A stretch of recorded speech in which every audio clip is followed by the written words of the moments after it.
And for today personal tip, ang aking personal payo for today, dahil Friday ngayon, gusto kong i-reward mo yung sarili mo ng mga pagkain na gusto mo. Like for example, gusto mo, sabihin natin gusto mo ng kape, milk tea, o kung ano pa man yan, pwede mong bilhin yan. Dahil again, today is payday Friday, no? Bilang ikaw ay nagtrabaho ka naman, na-stress ka naman, kumbaga, alam mo yun, na-stress ka sa boss mo, kung ano-ano pa man, no?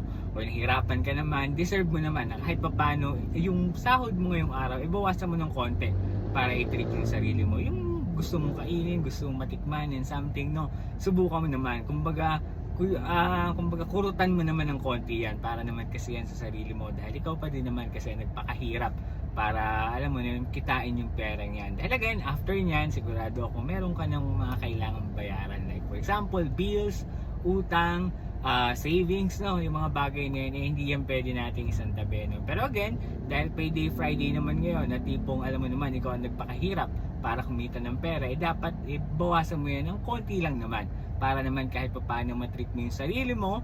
Pwedeng isama mo na rin yung family mo kung asama mo sila sa bahay, no?